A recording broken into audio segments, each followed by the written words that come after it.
हम लोग बायोटेक के एप्लीकेशंस को देखेंगे, 15-20 मिनट्स के अंदर देख लेते हैं, राइट। तो बायोटेक का जो एप्लीकेशन है वो क्या है, तो सबसे पहले हम देखेंगे ये टेक जो है उसमें हम माइक्रोब्स का, फंगस का, प्लांट्स का, एनिमल्स का यूज़ करते हैं, right, for the welfare of human kind. और उसमें जो है उसमें क्या क्या चीज़ें आ रही हैं, तो थेरेप्यूटिक्स चीज़ें, ये डिजीज़ वगैरह को ठीक करना, डायग्नोसिस फाइंड आउट करना, जेनेटिकली मॉडिफाइड क्रॉप्स एग्रीकल्चर के लिए बेस्ड, प्रोसेस फूड होना, बायो रेमेडिएशंस, ये जो है समझिए कि टॉक्सिक मटेरियल जो है, जैसे सपोज़ इंडस्ट्रियल टॉक्सिक मटेरियल है उसको बैक्टीरिया वगैरह से रिमूव कराना। फिर वेस्ट ट्रीटमेंट है, सीवेज ट्रीटमेंट वगैरह जो है उसको कहेंगे। फिर कहता है कि 3 क्रिटिकल एरिया जो है रिसर्च का, उसमें क्या है कि बेस्ट कैटलिस्ट प्रोवाइड करना, लाइक माइक्रोब्स है, प्योर एंजाइम्स है। फिर कहता है कि ऑप्टिमल कंडीशंस प्रोवाइड करना through genetic engineering for a catalyst. और फिर डाउनस्ट्रीम प्रोसेसिंग। डाउनस्ट्रीम प्रोसेसिंग का मतलब हुआ कि जैसे सपोज़ कीजिए आपने बैक्टीरिया से कोई ये प्रोटीन बनाया या इंसुलिन या ड्रग्स बनाया, तो उसको वहाँ से सेपरेट करना, प्योर करना, और फिर यूज़ के लिए यूज़ के काबिल बनाना, भेजना, राइट। अब देखिए बायोटेक का एप्लीकेशन हम लोग एग्रीकल्चर में देखते हैं, तो हम पाते हैं कि एग्रीकल्चर 3 तरह का होता है। एक एग्रोकेमिकल, जिसमें केमिकल्स वगैरह यूज़ किए जाते हैं, पेस्टिसाइड वगैरह वगैरह। दूसरा जो है ऑर्गेनिक, जिसमें सिर्फ ऑर्गेनिक मैटर जैसे कंपोस्ट हो गया, फार्म यार्ड मैन्योर हो गया, गोबर वगैरह यूज़ करते हैं। फिर तीसरा जो है जेनेटिकली इंजीनियर्ड क्रॉप्स। अब देखिए ग्रीन रेवोल्यूशन ने फूड का जो है ना प्रोडक्शन को 3 टाइम्स बढ़ाया, लेकिन फिर भी जो है ये माना जा रहा है कि भाई इज़ इट कंप्लीट और is it fulfilling the requirement of all. ठीक है, तो ऐसा नहीं है कि फूड का जो है रिक्वायरमेंट चारों तरफ से फुलफ़िल हो गया है, तो ऐसा नहीं था। तो इसलिए भी हम लोगों ने जेनेटिकली मॉडिफाइड क्रॉप्स की तरफ देखा। तो उसमें जो है ना बहुत सारे, देखिए यहाँ पे ये भी लिख रहा है कि भाई अगर पेस्टिसाइड वगैरह ज़्यादा यूज़ करते हैं, फर्टिलाइज़र वगैरह, तो उसमें हार्मफुल इफ़ेक्ट्स हैं, तो जीएम क्रॉप की तरफ लोग जाते हैं। अब जीएम क्रॉप की बात कह रहा कि उसमें कुछ खासियत क्या भाई, तो कम से कम 5 फोल्ड जो है ना इस यहाँ पे बता रहा कि उसमें हम लोग जीएम क्रॉप के ज़रिए हेल्प ले रहे हैं। एक तो हम क्रॉप को ज़्यादा टॉलरेंट बना सकते हैं कि वो ठंडे हो, चाहे सॉल्ट एरिया हो, चाहे हीट हो, उसको रेजिस्टेंट हो, तो हम जो है ना टाइम फैक्टर नहीं होगा, हम ग्रो कर सकते हैं प्लांट को। फिर पेस्ट रेजिस्टेंट क्रॉप बना सकेंगे हम, पेस्ट जो है ना इंसेक्ट्स वगैरह को के रेजिस्टेंट। फिर पोस्ट हार्वेस्ट लॉसेस, मतलब सपोज़ कीजिए कि जब हार्वेस्ट किया जाता है, कट करते हैं, तो प्लांट से ये सीड्स वगैरह गिर जाती है, तो वो खेतों में अगर गिर जाती है तो लॉस्ट होता है, तो उसको हम लोग कम कर सकें। उसके बाद फिर मिनरल यूज़ की एफिशिएंसी बढ़ा सकें। गोल्डन राइस जैसे विटामिन ए को अगर हम राइस में इनकलकेट कर दिया, बढ़ा दिया, तो उसे गोल्डन राइस कह रहे हैं, तो ये भी एक न्यूट्रिशनल वैल्यू को इन्हांस करना हुआ। अब एक इम्पॉर्टेंट पॉइंट है, देखिए यहाँ टेलर मेड क्रॉप किसको कहेंगे, ये इंपॉर्टेंट वर्ड है चांसेस आने के।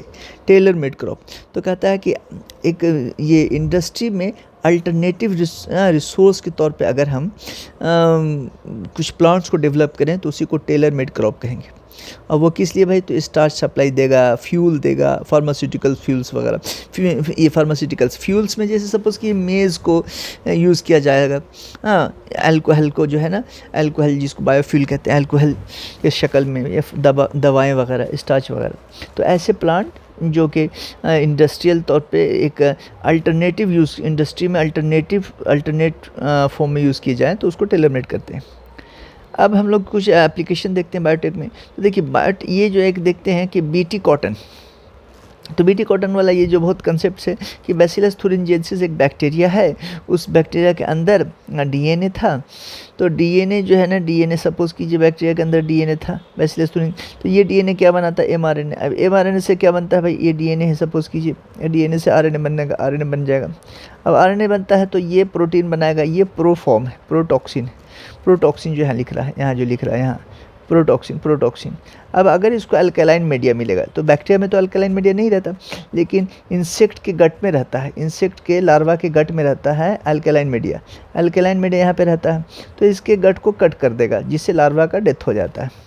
तो बैक्टीरिया का जीन हम प्लांट में अगर डाल दें, तो उसी को हम बीटी कॉटन या बीटी राइस या बीटी दूसरे क्रॉप्स पे हम कह सकते हैं, राइट। ये देखिए create pores and causes swelling और लाइसिस कट कर देगा। अब यहाँ पे देखिए उस जीन का नाम है क्राई जीन, उस जीन का नाम है क्राई जीन। अब यहाँ पे आपको याद रखना कॉर्न बोरर, क्राई 1AB नाम है। कॉर्न या मेज़ कहिए, मेज़ बोरर की, मेज़ का जो स्टेम होता है उसमें बोरर होता है, एक बड़ा सा इंसेक्ट है जो उसके अंदर बोर कर देता है। अब देखिए फेमस क्या है भाई, तो कॉटन वाला फेमस है, ये जो आप कॉटन का देख रहे हैं, कॉटन का जो देख रहे हैं, तो इसके लिए याद रखिएगा, इसके लिए 2 है, 2AB, हाँ 2AB नॉट 1AB। हाँ इसके लिए क्या है भाई, कॉटन जो बहुत फेमस है कराई 2 है, 2AB राइट, ये याद रखना है हमें, या 1AC है, या 1AC कराई 1AC, तो ये याद रखना। उसके बाद pest resistant plant, pest resistant plant में जो है क्या क्या चीज़ याद रखना।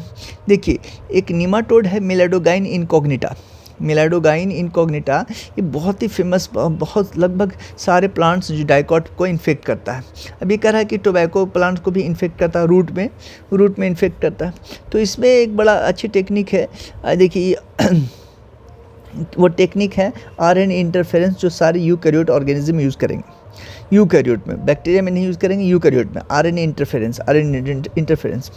अब देखिए यहाँ पे है क्या, यहाँ पे क्या है कि जैसे मान लीजिए कि एक क्रॉप है उसमें मिलाडोगाइन इनकॉग्निटा जाता है, हाँ एक प्लांट है इसमें मिलाडोगाइन इनकॉग्निटा जाता है, मिलाडोगाइन इनकॉग्निटा जाता है और इसमें टॉक्सिन प्रोड्यूस करता है, जिसकी वजह से प्लांट को नुकसान होता है। अब कहता है कि अगर हम ये एक जीन जो है ना इस प्लांट के अंदर डाल दें, इस प्लांट के अंदर डाल दें, देखिए हाँ, जिसकी वजह कर जो है ना ये प्लांट ये जो है ना इस प्लांट का डीएनए, ठीक है, इस प्लांट का डीएनए बनाने लगे। हाँ ये प्लांट जो है ना, इस प्लांट का डीएनए जो है ना वो कैसा हो, सेंस और एंटीसेंस दोनों बनाने लगे। वो कहाँ पे, हाँ ये देखिए सेंस और एंटीसेंस और दोनों बनाने लगे, दोनों। तो ऐसा जो है ना वो कहलाता है, वो डबल स्टैंडर्ड आरएनए कहलाता है। क्या कहलाता है, डबल स्टैंडर्ड आरएनए कहलाता है, ठीक है ना। और फिर कहता है कि इसमें से एक पार्ट जो है ना डिज़ोल्व हो जाता है, एक पार्ट डिज़ोल्व हो जाता है। हाँ अब ये बनाते कैसे भाई, तो कहता है कि इसके लिए जो है हमें भेजना पड़ता है जीन को इस प्लांट के अंदर, किसके थ्रू भाई, तो वायरस के थ्रू, हाँ, या ट्रांसपोजोन जंपिंग जीन के थ्रू इसके अंदर, प्लांट के अंदर भेजा, ठीक है। अब अगर मिलाडोगाइन इनकॉग्निटा जाता है तो ये प्लांट क्या करेगा, ये प्लांट करेगा ये दोनों ही सेंस और एंटीसेंस डीएनए दोनों ही बनाएगा, दोनों तरह का डीएनए बनाएगा, सेंस और एंटीसेंस, ये एमआरएनए बन गया। अब इसी को बोलते हैं double standard RNA, double standard RNA. अब ये स्टैंडर्ड आरएनए में एक स्ट्रैंड रहता है जो कि इसके मिलाडोगाइन इनकॉग्निटा के आरएनए के से बाइंड कर जाता है, जिसकी वजह कर उसको ट्रांसलेशन नहीं होने देता है और फिर वो साइलेंस्ड हो जाता है जीन, मतलब फंक्शनल नहीं रहता है। तो आरएनए इंटरफेरेंस या साइलेंसिंग ऑफ जीन कहलाता है, राइट।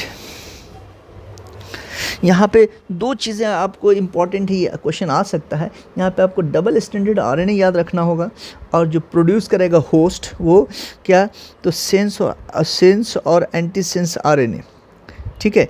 हाँ बोथ सेंस और एंटीसेंस आरएनए बनाएगा। और डीएनए जो है ना ये डीएनए किसका है भाई, ये डीएनए किसका है भाई, तो ये डीएनए जो है ना प्लांट के अंदर मिलाडोगाइन इनकॉग्निटा ही का है, जिसको हम एग्रोबैक्टीरियम के ज़रिए पुट कर सकते हैं,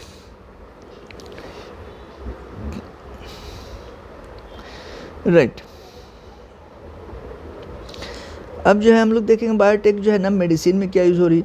तो ये जो है ना यहाँ पे ये एक इम्पॉर्टेंट है कि अभी 30 रिकॉम्बिनेंट थेरेपेटिक्स, हाँ 30 जो है ना 30 रिकॉम्बिनेंट्स यूज़ हो रहे हैं, जिसमें इंडिया में मार्केटेड कौन है भाई, तो 12 है।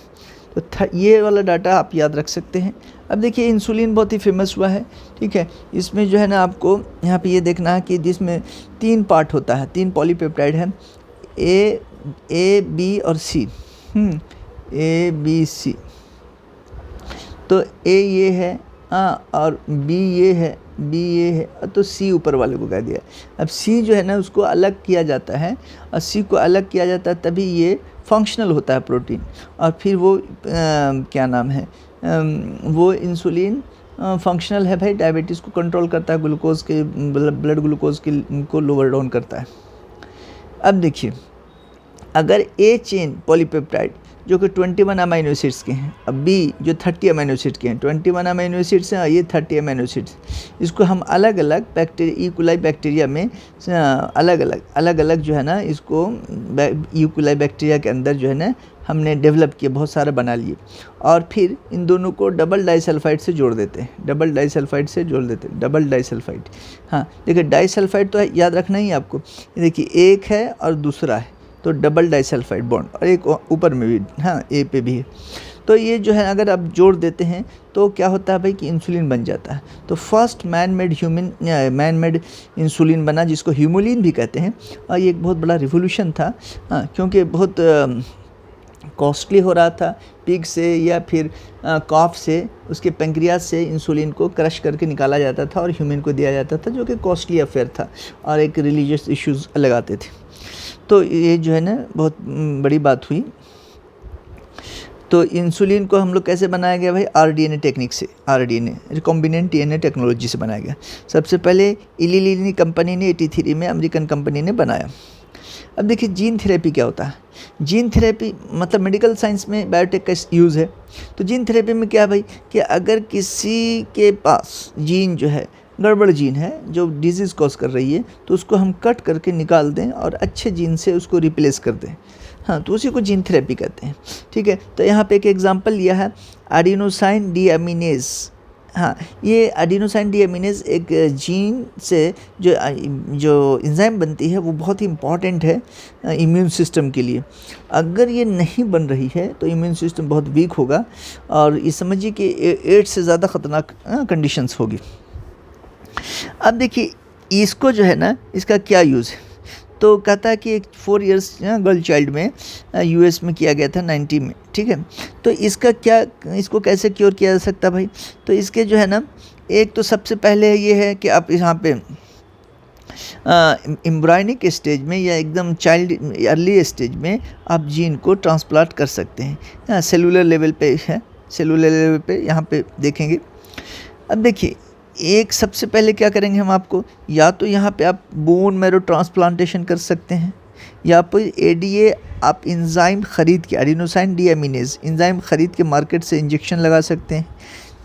तीसरा है कि अगर लिम्फोसाइट पेशेंट का लिया जाए और उस लिम्फोसाइट को पेशेंट से लिया जाए और उसको आरडीएनए टेक्नोलॉजी से, ठीक है, हाँ, उसको रेट्रोवायरस के ज़रिया उस लिम्फोसाइट्स को बदला जाए, ठीक है, तो भी एडीए बनने लगेगा। लेकिन लिम्फोसाइट के मरने के साथ ही एडीए भी ख़त्म हो जाएगा बनना। तो ये 3 चीज़ें जो है ना हम लोगों ने देखी, ये तीनों चीज़ टेम्प्रोरी है। एक क्या है, बोन मैरो ट्रांसप्लांटेशन, ठीक है, एक एडिनोसाइन डीएमिनेज जो है मार्केट से एंजाइम ख़रीद करके इंजेक्शन की शक्ल में लेना, और तीसरा है लिम्फोसाइट उसी पेशेंट का लेना, उसको आरडीएनए टेक्नोलॉजी से चेंज करके डालना फिर उसी के बॉडी में। लेकिन अगर जीन थेरेपी कर दिया तो ये परमानेंट क्योर होगा। जीन थेरेपी क्या होगा भाई, परमानेंट क्योर होगा। ये देखिए मॉलिक्यूलर डायग्नोसिस मोस्ट इंपॉर्टेंट है एग्ज़ाम पॉइंट ऑफ व्यू से, ठीक है, एग्ज़ाम पॉइंट ऑफ व्यू से मोस्ट इंपॉर्टेंट है। इसमें 3 चीज़ें आपको याद रखना होगा। एक तो कह रहा है कि भाई देखिए कोई भी डिजीज़ होती है तो बैक्टीरिया वगैरह बहुत ज़्यादा अमाउंट में बढ़ जाते हैं, तब पता चलता है, ठीक है, तब पता चलता है कि भाई आपको डिजीज़ हो गई और फिर आप जानते हैं। तो अर्ली डायग्नोसिस तो सबसे अच्छी चीज़ है, लेकिन वहाँ हो नहीं पाती है कुछ बैक्टीरिया वायरसेस के केस में। तो अगर देखिए आप वेरी लो कंसंट्रेशन में नहीं पता हो पाता, तो आप अगर आरडीएनए रिकॉम्बिनेंट डीएनए टेक्नोलॉजी या पीसीआर जो कि खूब हो रहा है, पीसीआर किसके लिए हो रहा है भाई, तो एड्स के लिए भी और कैंसर के लिए भी, या आप एलिजा टेस्ट वगैरह अगर करा सकें, तो ये जो है ना बहुत कम बैक्टीरिया वायरस को डिटेक्ट कर सकता है, बहुत ही कम। तो ये टेक्नोलॉजी यूज़ होगी, उसी को हम लोग मॉलिक्यूलर डायग्नोसिस कहेंगे, समझा। हम उसी को हम लोग कहेंगे। हम लोग जो है ना क्या करेंगे कि ब्लड सैंपल ले करके, हाँ, या कोई टिश्यूज़ का सैंपल ले करके उसको एम्पलीफाई करेंगे। मोस्टली पीसीआर के ज़रिए पीसीआर यूज़ कर सकते हैं या आरडीएनए टेक्नोलॉजी यूज़ कर सकते हैं। तो उसका अमाउंट बहुत ज़्यादा बढ़ जाता है, तो पता चल जाता है कि वायरस है कि नहीं, एड्स हो चाहे कैंसरस हो। पीसीआर दोनों के लिए, एड्स और कैंसर दोनों के लिए खूब यूज़ हो रहा है। देखिए यहाँ पे लिख रहा है एड्स और कैंसर के लिए PCR खूब यूज़ हो रहा है। अच्छा, एक चीज़ ये वाला इम्पॉर्टेंट है, हाँ ये वाला इम्पॉर्टेंट है कि प्रोब यूज़ करते हैं, DNA प्रोब। तो DNA प्रोब जो है ना, DNA प्रोब जो है उसमें क्या होता है कि उसमें रेडियो एक्टिव लेबल्ड होते हैं, हाँ जिसको ऑटो रेडियोग्राफी कहेंगे हम। हाँ जैसे मान लो एडेनिन, थाइमिन, साइटोसिन, ग्वानिन है, तो यहाँ पे रेडियो एक्टिवली होगा ये, कि जिससे पता चल सके कि ये किससे अटैच हो रहा। तो ये सिंगल स्टैंडर्ड होगा, ये DNA कैसा होगा, सिंगल स्टैंडर्ड DNA होगा, राइट। या RNA होगा, तो RNA तो सिंगल स्टैंडर्ड होता ही है, ठीक है ना। अब उसमें क्या होगा कि ये जो है मान लो कि किसी दूसरे के DNA पे हमने क्या कराया, उसको पहले हीटिंग किया, उसके बाद इसको इसके ऊपर डाल दिया। ये प्रोब है, ये क्या है भाई, सिंगल स्टैंडर्ड क्या है भाई, प्रोब है। ये प्रोब मतलब फाइंड करने वाला, ढूंढने वाला। तो ये रेडियो एक्टिव है, मतलब ये पता चलेगा। अब मान लिए कि इसके ऊपर इसको चिपक जाना चाहिए था, लेकिन कहीं पे सपोज़ कि ए जो है T से लेगा, T जो है A से, C G से और C से। अगर मान लिया यहाँ पे किसी में म्यूटेशन हुआ है, तो वहाँ पे वो ये बाइंडिंग नहीं करेगा, वहाँ पे किंग बन जाएगा ऐसे, कुछ बेंड होगा, जिससे हमें कंफर्म हो जाते हैं कि ये म्यूटेशन हुआ, कैंसर हुआ, ठीक है, म्यूटेशन पता चल जाता है। थर्ड पॉइंट है ELISA जो है, आपको ये याद रखना होगा, एंटीजन एंटीबॉडी इंटरेक्शन के बेसिस पे काम करती है। एंटीजन एंटीबॉडी, या तो जैसे मान लिया आपने ब्लड लिया, अब उसमें बहुत थोड़ा वायरस है किसी एड्स का, तो अगर ये क्या कहेंगे हम, बनाया हमने ये एंटीबॉडी लाया है या एंटीजन लाया मार्केट से, और बॉडी से लिया क्या हमने, एंटीजन बॉडी से ले सकते हैं। किसी इन्फेक्टेड पर्सन है, जस्ट गेस किया जाता है कि भाई हाँ इस बंदे के अंदर हो सकता है, हाँ तो उससे लिया ब्लड सैंपल, और मार्केट से लाया एंटीबॉडी या एंटीजन और उसमें डाला, तो क्लम्पिंग हो जाती है। चाहे एंटीजन लाएं चाहे एंटीबॉडी लाएं, क्लम्पिंग हो जाती है। तो उसी को हम लोग समझ जाते हैं कि हाँ ELISA टेस्ट है, इंजाइम लिंक्ड इम्यूनोजॉर्बेंट ऐसे कहलाता है, इम्यूनोजॉर्बेंट ऐसे।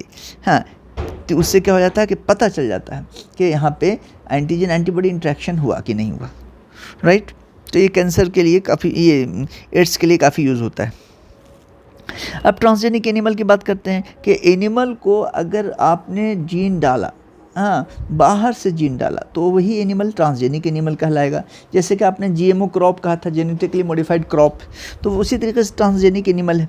अब यहाँ पे 5-6 पॉइंट्स है कि क्यों हम बनाते हैं भाई। तो सबसे पहला है कि नॉर्मल फिजियो एंड डेवलपमेंट के लिए, कि हम डाल करके ह्यूमन जीन को उसकी फिजियोलॉजी पढ़ेंगे। जैसे सपोज़ कीजिए माइस के केस में, चूहे के केस में, मंकी के केस में, हाँ सेफ्टी ऑफ डिजीज़ के सेफ्टी के बारे में अगर हम स्टडी करना चाहेंगे, तो हम जो है ना एक ह्यूमन बीइंग का जीन डाल करके उसमें ऐसा करते हैं, जिसको हम लोग ये कहेंगे मॉडल फॉर ह्यूमन बनाया गया, ठीक है। अब यहाँ पे एक इम्पॉर्टेंट चीज़ जो आ सकता है वो ये कहता है, today transgenic model exist for many human disease. हाँ, ट्रांसजेनिक मॉडल किस किस चीज़ के लिए अवेलेबल है भाई, तो एकदम याद रखिए, बहुत ही इंपॉर्टेंट है। कैंसर है, अल्जाइमर है, सिस्टिक फाइब्रोसिस है एंड आर्थराइटिस है। ये चारों डिजीज़ बड़ी ही डेंजर है, ठीक है। यहाँ पे आप देखिए एड्स नहीं है, एड्स नहीं हो सकता, ठीक है। तो यही इसमें दे सकता है कि कौन इसमें नहीं है, ट्रांसजेनिक एनिमल्स, ट्रांसजेनिक मॉडल्स इसमें कौन नहीं है, कौन सी डिजीज़ नहीं है, राइट। ये मॉडल फॉर ह्यूमन बनाते हैं।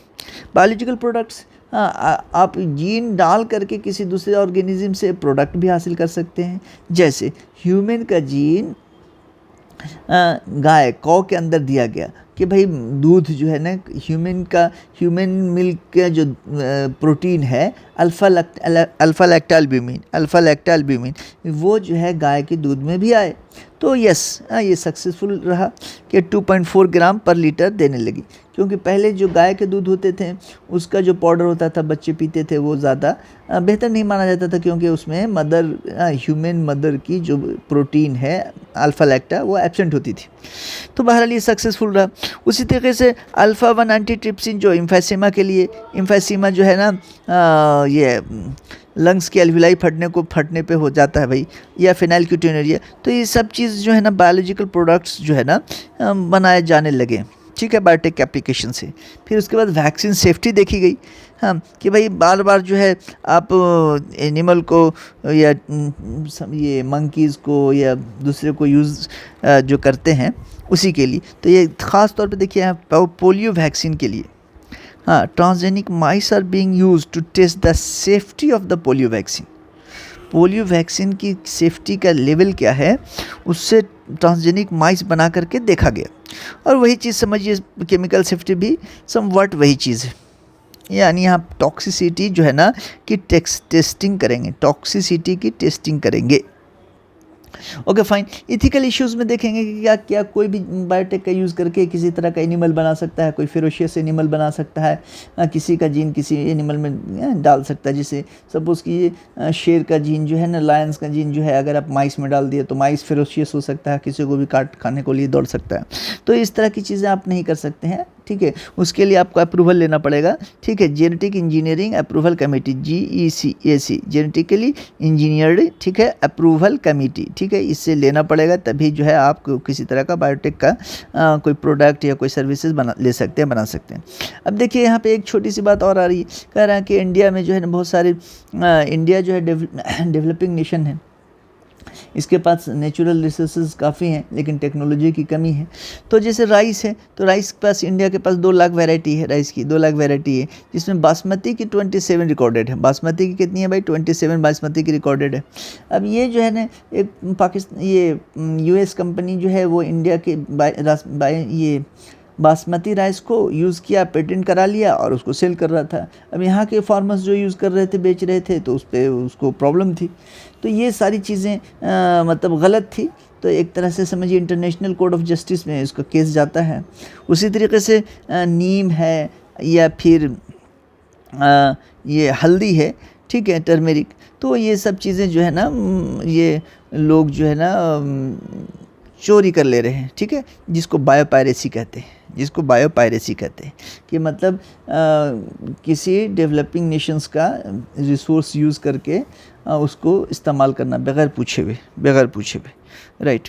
अब देखिए यहाँ पे एक लास्ट पॉइंट इम्पॉर्टेंट होगा, ठीक है, कि सेकेंड अमेंडमेंट से इंडियन पार्लियामेंट ने सेकेंड अमेंडमेंट के ज़रिए पेटेंट बिल को that takes such issue into consideration, ठीक है, पेटेंट टर्म्स, इमरजेंसी प्रोविज़न और रिसर्च वगैरह को का इनिशिएटिव लिया है, ठीक है, उसने क्लियर किया सेकेंड अमेंडमेंट के ज़रिए। ये पॉइंट है। Thank you.